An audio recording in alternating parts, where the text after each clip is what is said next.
ñuy renforcer suñu élèves yi li ñuy wax civisme fiscal suñu élèves yi xam ne joxe impôt lu war la ci dëkk bu war a dox population bi wala askan bi dañoo war a joxe impôt parce que sénégalais xamut tàmbut joxe impôt léegi loolu moo tax ñu ñëw ba ci base bi c'est-à-dire fu gën a suufee mooy élèves yi expliquer leen lan mooy impôt pour ñoom bu ñu demee seen kër yi mën a expliquer impôt lan mooy impôt lan mooy njëriñ impôt dañoo war a fay impôt c'est-à-dire li wax tubaab bi wax porter plaidoirie bi au niveau de leur famille ci quartier yi ci communauté bi et cetera mbooloo bi tey Forum Civil dafa nekk kuréel boo xam ne dafa am partout au Sénégal fépp au Sénégal am nañu lu ñuy wax section Forum Civil section Forum Civil Kër Massar tey ci dimbal fonction Forum Civil national ci dimbalam aussi benn seen partenaire bi ñuy wax partenariat SIP ñoom ñoo ñëw pour former élèves seen zone de recasement si lu ñuy wax fiscalité ci lu ñuy wax impôt ci li ñuy wax impôt sans loolu benn dëkk du dox il faut que nit ñi di fay impôt pour état mën a tabax li ñuy wax ay école pour état mën a tabax li ñuy wax ay hôpital pour état war a tabax li ñuy wax ay route et cetera et cetera sans cet impôt état du ko mën leen maintenant impôt boobu élèves yi bu séminaire bi jeexee seen groupe de travail joxe nañ li ñuy wax ay recommandation ci recommandation yooyu ñu ne lu tax duñ yenn thèmes yi comme civisme fiscal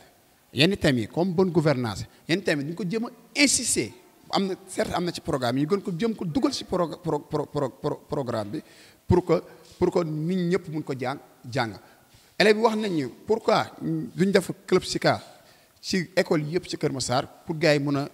ki sensibiliser ci élèves yi sur la citoyenneté active ñoom daal kontaan nañ trop que jàng nañ ci seen travaux de groupe yi wane na ko ñoom jàng nañ ci impôt lu bëri loo xam ne ñoom duñ demee seen kër yi bu ñu demee seen koñ yi dañuy nekk relais. club SICA bi moom bien vrai que yàggu fi mais def na fi différence yu bëri ndax Kër Massar ba bëri na école mais c'est nous qui avons la chance d'avoir cette opportunité kon nañu koy saisir. club SICA nekk na club ba xamante ni boo ci duggoon bu fekkoon tamit amoo benn sens de vie ci dund ba nga nekk di nga ko mën a am ndax man mi Joël xaw ma sa lu nekkoon impôt tey jii indi nañ ko posé nañ ma question bi xaw ma après bu ñu développé ba ci biir ma xam ne kon vraiment ñu xamante ne dañoo war a fay impôt normalement dañ kaa war a fay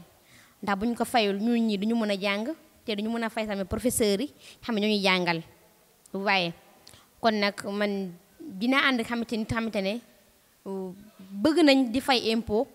xamante ne bëggul fay impôt fa dëgg yàlla ñoo war a def sanction ci moom mu mën a fay impôt ndax Sénégal fa dëgg yàlla moom comme ni ñu ko waxee rek xamul ku ko neexal ku ko forcé la xam rek. ba bu may intégré club SICA man daan naa dox ci mbedd su ma lekkee ba suur ma sànni sama déchet ci mbedd yi mais bu ma dugg ci club SICA loolu yëpp bàyyi naa ko attitude yooyu bàyyi naa ko saaga tamit daan naa ko employé ma du ma fen de mais bàyyi naa ko léegi su ma rombee nit bu ma tooñee dinaa ko baal ndax ba je suis un citoyen en tant que citoyen bien vrai que je ne paye pas d'impôt mais je suis citoyen ndax je vis au Sénégal. pour ñu mën a intégrer club SICA avant tout d'abord fa ngeen am chance bu xamante ne di ngeen ko am seen école boo leen ko amee seen école bu leen ko négliger da nga koy saisir opportunité da nga koy saisir man mi joué bu ñu ma ne kaay bokk club SICA xaw ma sax mu doon ma ne leen ba dinaa bokk sama moroom yu bëri bokkuñu woon ñu ne ma joué lii day perte temps te les pénaliser sa jàng doo am temps mais non affaire bi dafa maa gën a yokkal ndax monsieur Mbow dafa doon def boo amul moyen da lay génne club SICA képp ku fi nekk xamal la nga am moyen moo tax nga des ci club SICA bi. C'est El Hadj Moustapha Mbow, coordonnateur de la section Forum Civil Kër Massar. Nous sommes réunis aujourd'hui pour une section de formation qui porte sur le civisme fiscal. Le Forum Civil a jugé nécessaire, avec son partenariat SIP, de former ou de sensibiliser ou de renforcer les capacités des élèves en civisme fiscal. Le projet a comme nom projet pour la territorialisation de la justice fiscale au Sénégal, projet pour la territorialisation de la justice fiscale au Sénégal. C'est dans ce cadre, le Forum civil a déployé partout au Sénégal, à travers ses clubs SICA, ces renforcements de capacité sur le civisme fiscal, parce qu'un constat a été fait.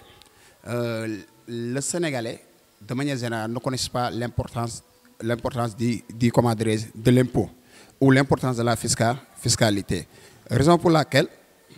il faut descendre à la base. Descendre à la base, c'est-à-dire qu'il faut venir dans les écoles, essayer de former les élèves sur le civisme fiscal pour que les élèves sachent que l'impôt fait partie, de la vie. L'impôt est vital. Sans impôt, on ne peut pas développer un pays. Pour que les élèves puissent être aussi des relais dans nos différentes maisons, dans nos différents quartiers, dans nos différentes communautés, pour porter des plaidoiries, pour mieux sensibiliser les populations à payer l'impôt. De deux aussi, nous avons fait un constat que les Sénégalais aiment trop demander à l'État. L'État fait moi une route, l'État fait moi un hôpital.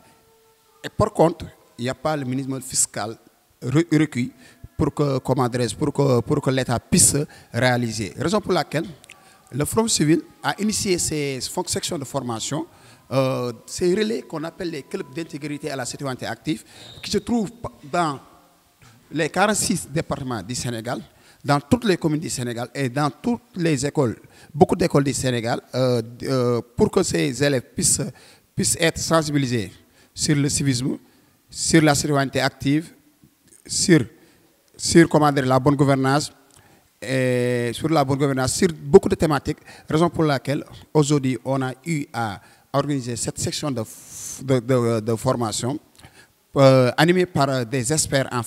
fiscalité. Et les élèves ont produit et ont donné des recommandations. Parmi les recommandations que les élèves ont produites ou ont données, il y a de mettre la thématique civisme fiscal, la thématique fiscalité dans les curricula, c'est-à-dire dans nos futurs programmes, parce qu'il y a un projet de réforme des curricula initié par le ministère de l'Éducation nationale. Dans ce projet de réforme des curricula, les élèves ont porté des plaidoyers forts pour que les thématiques civisme, citoyenneté, bonne gouvernance puissent être enseignées dans nos différentes écoles et puissent être pris en compte dans nos curricula, dans nos programmes. C'était l'objet de la formation d'aujourd'hui. On a passé une journée avec les élèves. Les élèves ont participé et les élèves étaient ravis et ont donné beaucoup de recommandations. Et ils ont dit aussi qu'il faut que ces genres d'initiatives puissent être redéployées partout au Sénégal, puissent être redéployées dans toutes les écoles